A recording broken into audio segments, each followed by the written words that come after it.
Did you know that Utah is one of the driest states in the nation?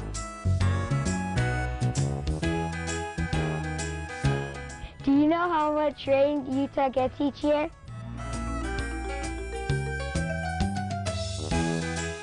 Do you know how much water each person in Utah uses in a day?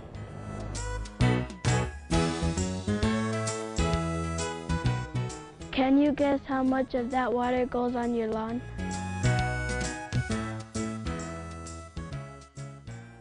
Utah's population is increasing. Since 1990, the state has grown by nearly 24%, while as a country, we've grown by only 10%. Utah has more jobs, more businesses, more traffic, and more homes. And as our population grows, we use more water. Recurring drought doesn't help either.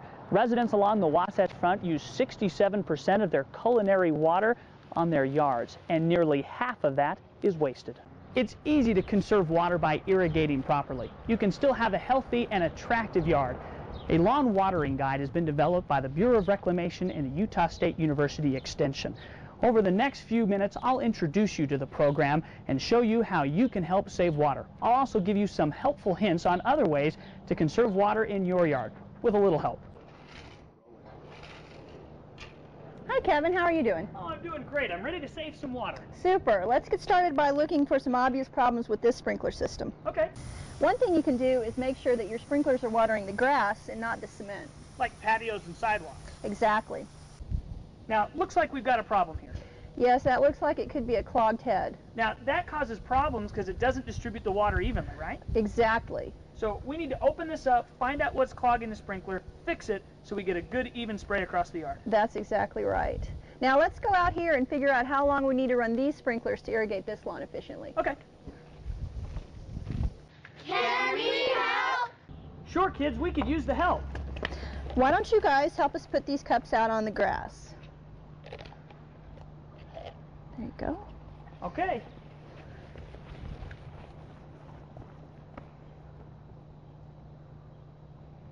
Perfect, that's great. So now the kids have put the cups on the lawn in kind of a grid pattern.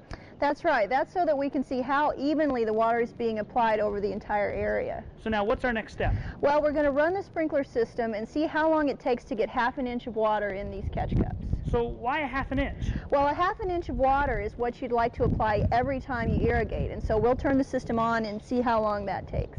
Okay.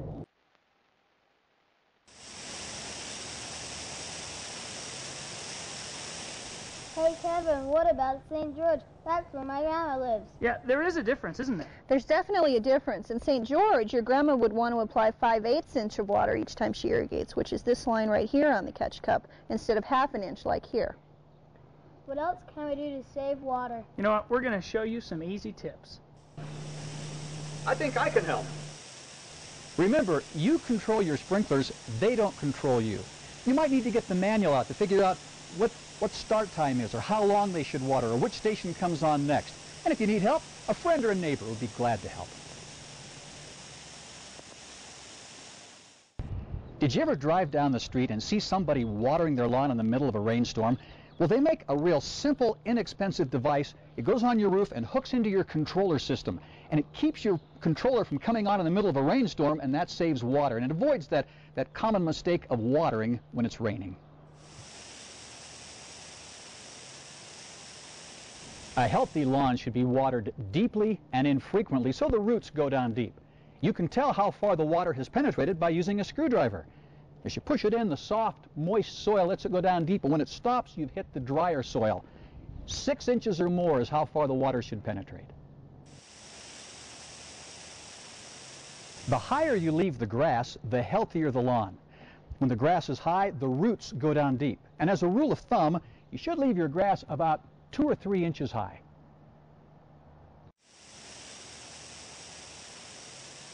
Here's a question. Do you take the grass clippings away, or do you put them back on the lawn?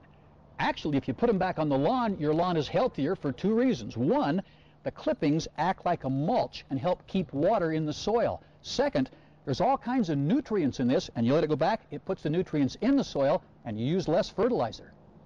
Hey, thanks, Dad. It looks like our catch cups are full. Now, how long did it take to fill these up? Well, it took about 20 minutes. Okay, now we know how long it takes. What do we do?